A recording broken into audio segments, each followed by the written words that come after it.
now give the floor to Ms. Pasi Mumalama.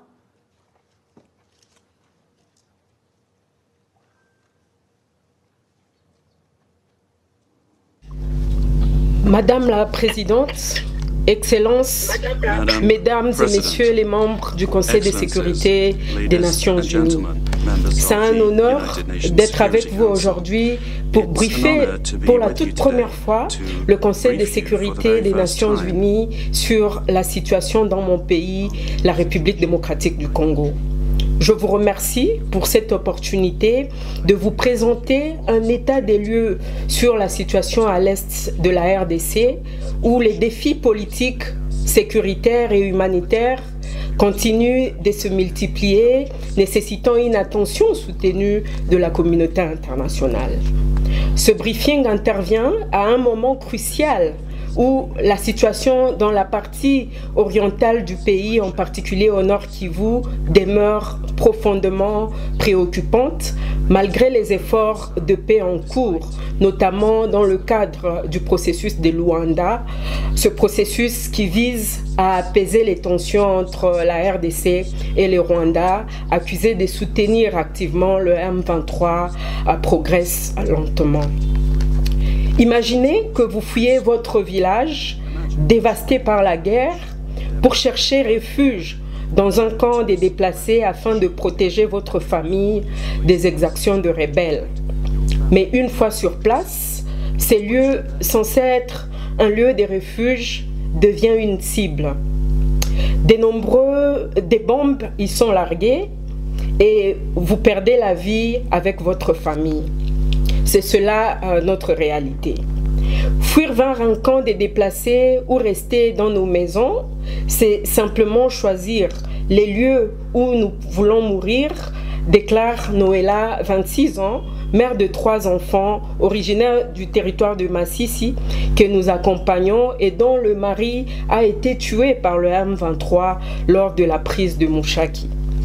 En effet, dans le camp autour de Goma, on va se rappeler, le 8 mai dernier, plusieurs bombes sont tombées dans les sites des déplacés, occasionnant plus de 35 morts et de nombreux autres blessés en violation de principes humanitaires. Je me tiens devant vous aujourd'hui pour alerter sur une tragédie humaine qui se déroule dans mon pays, exacerbée par le dynamique régional, notamment le rôle du Rwanda et son soutien au groupe armé M23.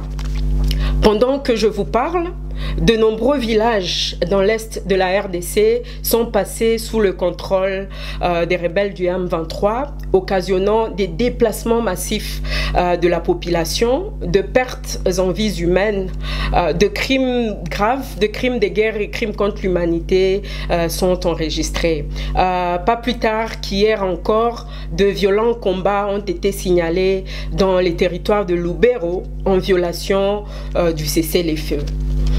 Je prends la parole aujourd'hui non seulement comme directrice d'une organisation de défense des droits de femmes en RDC, mais aussi d'une radio qui donne la voix aux femmes, mais surtout comme témoin direct de l'horreur quotidienne que vivent la population, en particulier les femmes et les enfants déplacés des guerres à l'est de la RDC. Je vais vous raconter l'histoire de Zawadi, une maman de 9 enfants qui ne connaît pas le père de son 8e enfant. Et elle a été violée pendant qu'elle fuyait les affrontements lors de la prise par le M23 du territoire de Rutshuru.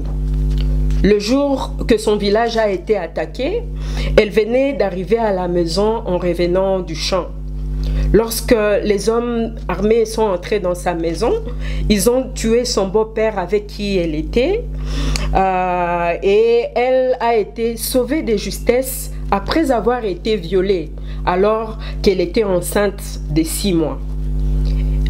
Elle a dû marcher pendant plusieurs jours avant d'arriver dans le camp de Kanyaruchinya au Nord Kivu où nous l'avions accueillie. Une autre femme déplacée dans le camp de Lushagala, elle a été violée par 2 hommes armés qui ont pointé une arme sur la tête de son mari. devant sa famille, son mari et même ses enfants, a été violée, humiliée et déshonorée. Ces faits que je raconte ne sont pas que des histoires, mais une réalité vécue chaque jour par de nombreuses femmes et jeunes filles victimes de conflits armés en République démocratique du Congo. Notre organisation Aide Prophène, Action et Initiative de développement pour la protection de la femme et de l'enfant, travaille dans différents camps des déplacés au Nord Kivu où le risque des violences ne cesse d'accroître à cause des différents conflits. Sur les 6 territoires que compte la province du Nord Kivu, le M23, avec l'appui de l'armée rwandaise, se retrouve sur au moins 5 territoires en violation de l'intégrité territoriale de la RDC. Les forces armées de la RDC qui travaillent en coalition avec les Wazalendo, dont la majorité des membres sont issus des groupes armés, n'arrivent pas à empêcher la prise des localités par le M23 sur plusieurs lignes de front pour assurer la protection de la population civile. Le M23, bien que présenté comme un groupe armé local, bénéficie d'un appui logistique, financier, militaire extérieur, en particulièrement de la part du Rwanda. Des rapports récents de la société civile congolaise, y compris ceux du groupe d'experts de l'ONU, ont documenté des preuves claires de ce soutien, notamment en termes de ravitaillement en armes, entraînement militaire et renfort.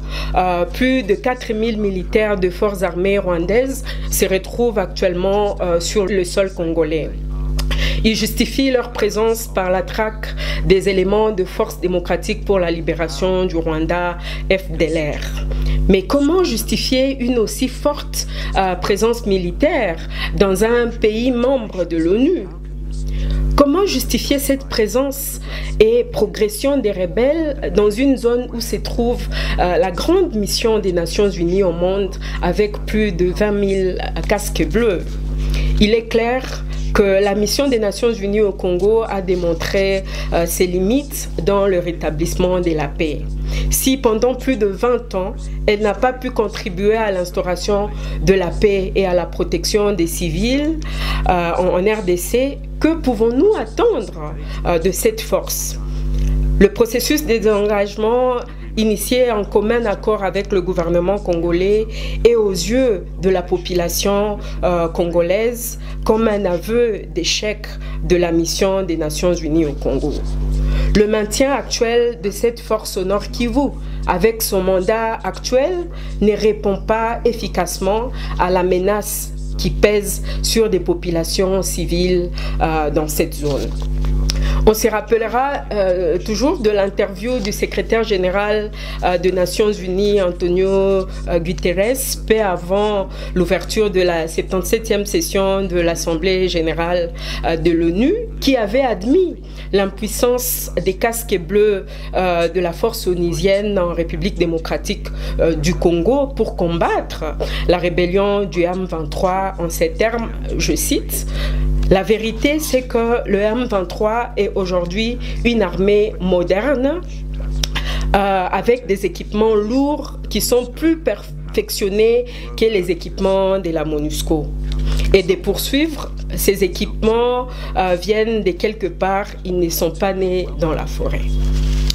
Nous voulons saluer les efforts des Nations Unies, mais il est clair que la situation dans l'est de la République démocratique du Congo dépasse de loin les moyens déployés. Les résolutions adaptées ici doivent accompagner d'actions concrètes et urgentes sur le terrain.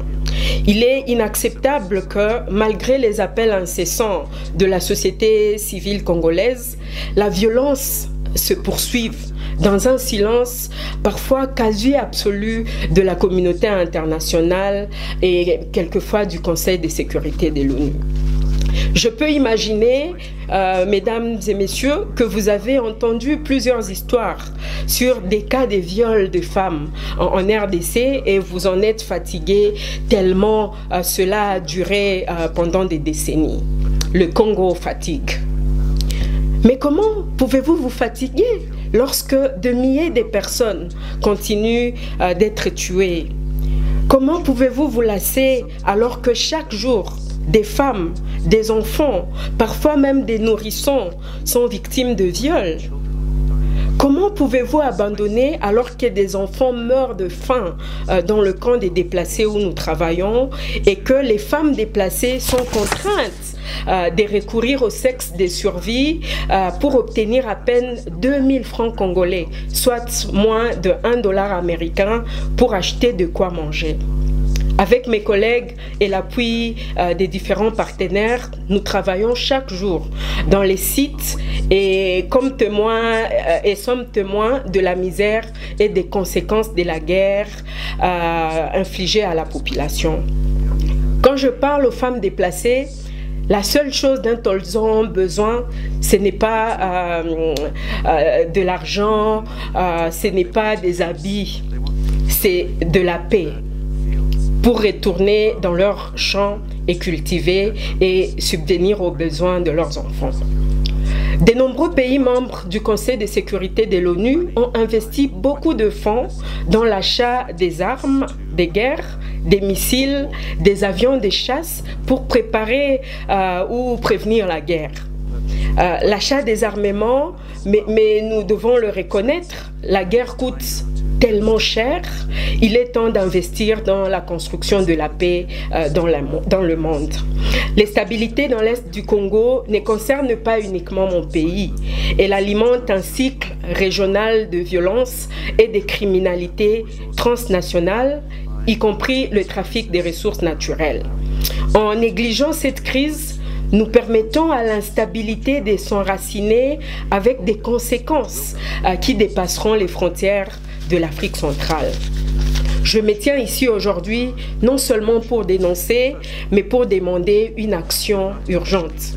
Premièrement, d'exercer une pression diplomatique sur les acteurs régionaux impliqués dans ce conflit pour mettre fin au soutien logistique et financier des groupes armés, particulièrement le Rwanda et l'Ouganda. Deuxièmement, de lutter contre l'impunité, notamment en soutenant les enquêtes internationales sur les violations de droits humains et les crimes de guerre commis par le M23 et d'autres groupes dans la région. Troisièmement, adopter une résolution ferme condamnant le soutien extérieur aux groupes armés en RDC avec des mécanismes de suivi et de vérification. Quatrièmement, exercer une pression diplomatique sur le Rwanda pour qu'il cesse finalement tout soutien au M23 et s'engage sincèrement dans les efforts de paix.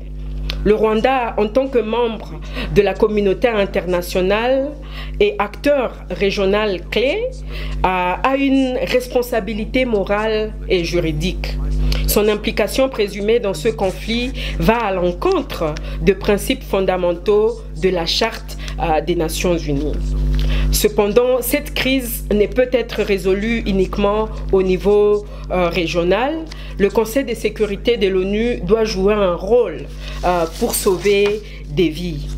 Cinquièmement, soutenir concrètement le processus de Luanda, surtout dans la mise en œuvre des résolutions prises par le Rwanda et la RDC, la neutralisation une fois pour toutes de FDLR pour enlever tout prétexte du Rwanda d'agresser son voisin, la RDC, et le désengagement définitif de troupes rwandaises sur le sol congolais.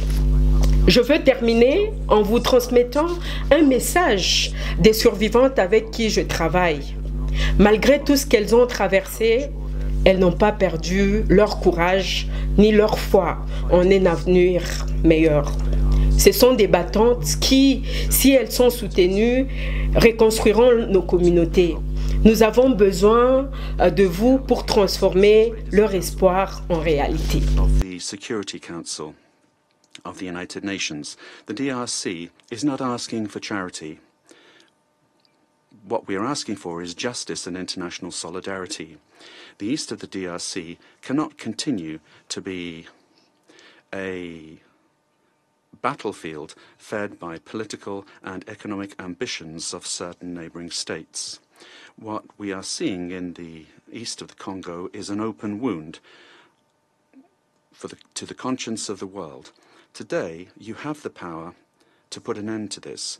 I ask you, on behalf of all Congolese women that I work with, to make this crisis in the DRC an absolute priority. We need an international community that is brave, that is ready to call out everyone by name that's involved in this, to denounce abuses and demand accountability.